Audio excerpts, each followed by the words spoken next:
This is Lisa from Mobile Tech Review, and today we're doing a smackdown comparison between two Android tablets.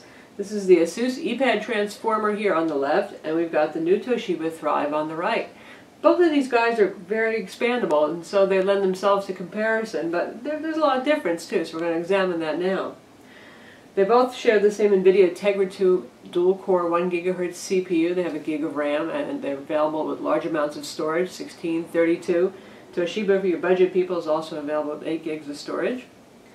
They have the same 1280 by 800 pixel displays, capacitive multi-touch. This one, the Transformer, has an IPS display. It's brighter and it's sharper, and it has wider viewing angles as well, though the Toshiba has pretty good viewing angles. They both have front and rear cameras, front one mainly for video chat, obviously, the rear 5 megapixel for taking pictures and shooting video. Transformer takes better photographs using the main rear camera. They're both equally about as good for video chat using the front camera. They're quite expandable. The Asus ePad Transformer is more of your standard honeycomb tablet insofar as on the sides it has mini HDMI here, you got your headphone jack, and a micro SD card slot. And no expansion ports on the side here, stereo speakers. And here's where the Thrive really shines without adding any accessories. You've got your headphone jack here, that's the charging port. Under this rubber door we have full-size HDMI, so you don't have to go out and get a special cable or adapter. We have a mini USB connection, that's for syncing with your desktop and copying files. That's actually slightly annoying, we'll get to that in a bit. And we have a full-size USB port with USB host capability. That means you can plug in your mouse, your keyboard, flash drives, and hard drives, and use it with the Toshiba Thrive as it is without adding anything on. Very nice. And also we have a full-size SD card slot instead of a micro SD card slot. That's handy if you want to plug in, say, your digital camera card, something like that, but if you primarily have smartphone cards, then you have to carry around an adapter because those are usually micro SD cards. Build quality, you can see right here, this is kind of rugged and rubbery. Definitely a sturdy tablet. Toshiba means this for business and for carrying around. It's thick, it's a little bit heavier than the Transformer, but it also feels really good in the hand and it's easy to hold on to. And the other really cool thing about this, of course, is that you can pull this back off and buy an optional colored back. That's not as big a deal, but inside you can actually access the battery to replace it yourself without having to do dismantling and worrying about your warranty.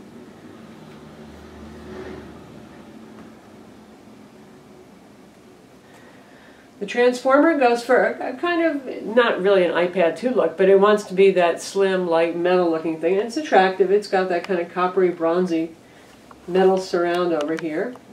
And it's fairly thin. It's one of the thinner Android tablets. It's a good-looking product.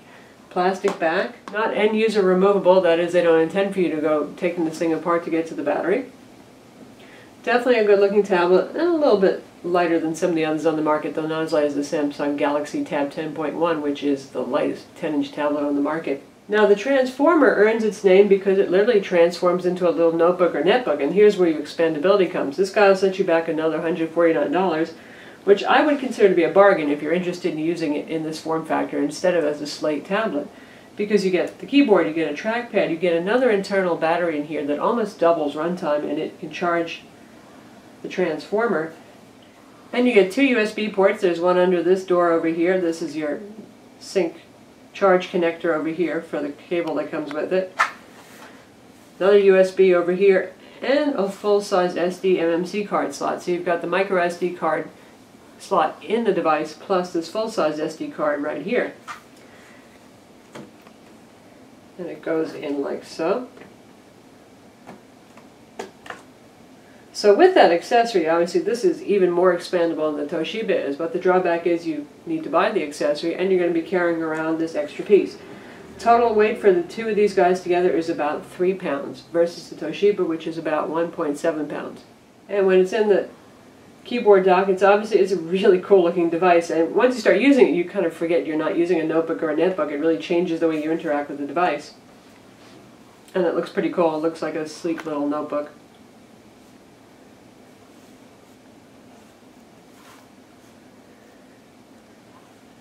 So obviously that's great if you're interested in that kind of notebook, small netbook form factor, but if you don't really want to carry around the extra section, you have no need for that keyboard, then Thrive starts to pull ahead again, even though it doesn't have quite as many ports with that optional dock accessory that the Asus has.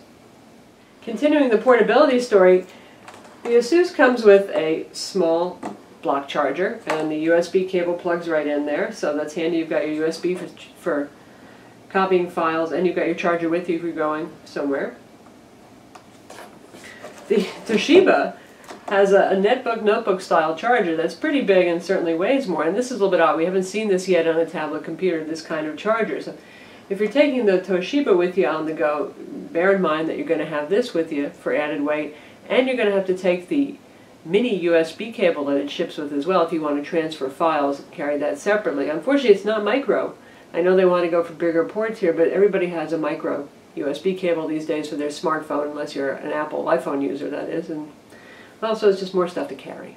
While we're talking about charging, how about battery life? Both of these guys can run pretty long on a charge. The Transformer lasts a bit longer. We found the Toshiba, we average about 7 hours versus 8 hours on the Transformer, so you get a little bit better battery life with the Transformer.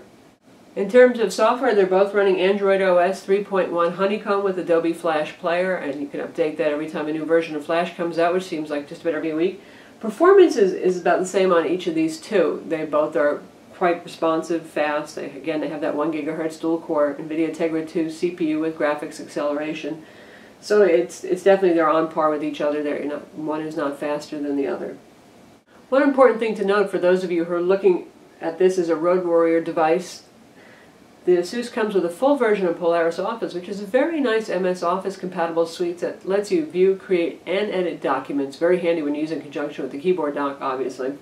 And the Toshiba comes with Quick Office HD, but it's only the viewer, so you won't be able to create documents or edit them. Now you can buy software on the Android market to let you do that. There are full versions of Office suites that you can buy, and they're not that expensive. They're at about 15 bucks. But out of the box, this guy lets you basically do all your MS Office work. This one here, you just view. In terms of 3D gaming, they're also both quite capable. I suggest you watch our video reviews of each of these guys individually so you can see gaming and full video playback, flash capabilities, and all that kind of thing. They are about equal, but we'll play a movie on both of these right now so you can see them neck and neck. So let's take a look at some movie playback so you can see they really are about on par with each other. And we'll use the gallery to do that. The Thrive also comes with Toshiba's video playback application, and it works equally as well as Gallery. It really isn't much different. I'm not sure why it's there, other than to give you a different user interface to look at. So we're going to play the same 1080p simple profile trailer on both of these, using the Gallery player.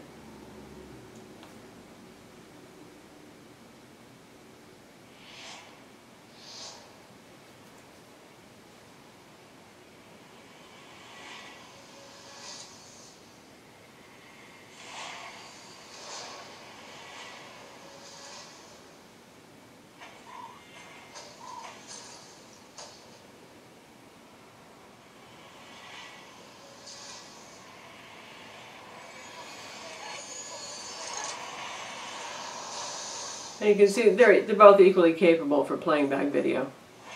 And likewise for streaming video, they're equally as capable. And they both run the same version of Flash. Now, since both of these support a lot of expandable storage, it's important to take a look at the file managers, because the file managers and the support for external storage are not a part of Honeycomb. Each manufacturer came up with their own application for this. And I'd say I like what Toshiba did a bit better. It's a little quirky in some ways, just a few UI things, but in general, it's really very cool. So you can see right here we have a flash drive installed, and we've got an icon here, and this is red because it's what's selected right now. We've got internal storage, we've got the SD card, and we have the USB flash drive. And if I tap on that, first it says USB storage, USB disk 0, and you have to hit OK. That's a little bit strange.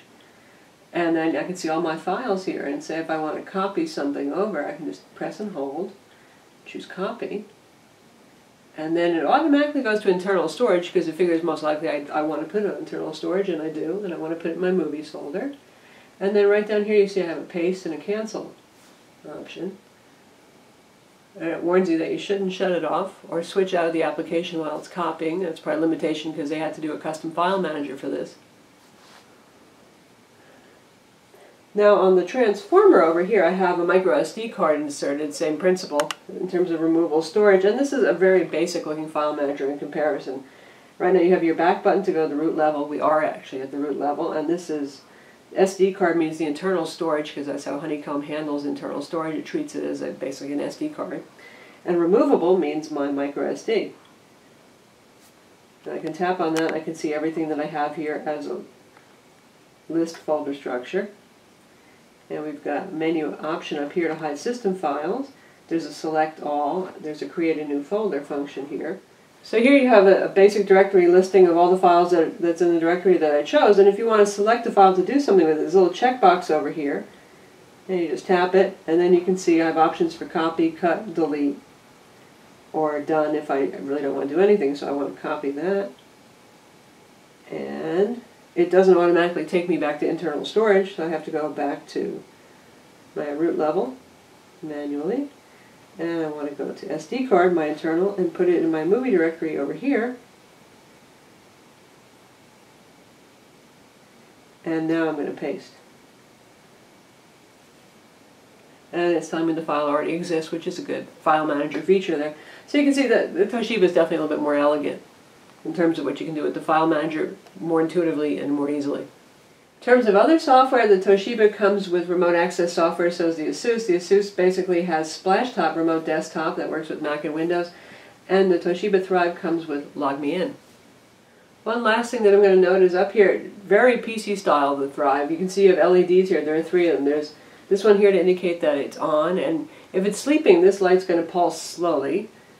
You've got a charging indicator here, and you have a Wi-Fi wireless on indicator over here. So that can either thrill you if you like that feature on notebooks, or it can derange you if you prefer not to see those kind of LEDs when you're using your tablet, including when it's sleeping at your bedside. But this is not a real bright light, the power light that pulses when it's asleep, so it shouldn't be too distracting. So that's our comparison smackdown of the Toshiba Thrive here and the ASUS ePad Transformer, both Android 10.1-inch Honeycomb tablets running Honeycomb 3.1, with pretty much the same specs in terms of all the internals and features. They have Wi-Fi 802.11 BGN, they have a GPS that comes with Google Maps, works fine on both of these. You have Bluetooth as well. Dual cameras, 1 GHz dual-core NVIDIA Tegra CPU. Toshiba Thrive is great for those of you who don't want to carry anything but the tablet and need expandability. You've got the full-size USB port on this, you've got a full-size SD card slot, and you've got that kind of rugged build. So if you're looking for something that you can throw in your bag and have maximum expandability without having anything else, it's great. Keep in mind it does have that bulky charger, and you're going to have to carry a separate USB cord in addition to the charger if you need power. The ASUS ePad Transformer is for those of you who are looking for something kind of thin and stylish, somewhat on the light side as tablets go, not nearly as light as the iPad 2 or the Galaxy Tab 10.1, but still, and who have need to turn it into a netbook and make it extremely expandable with 2 USB ports, a trackpad, a keyboard, and a full-size SD card slot in this, plus the micro SD card slot that's built into the device. So really depends on form factor. Either one of these is great for somebody who wants something that's highly expandable in a tablet, though.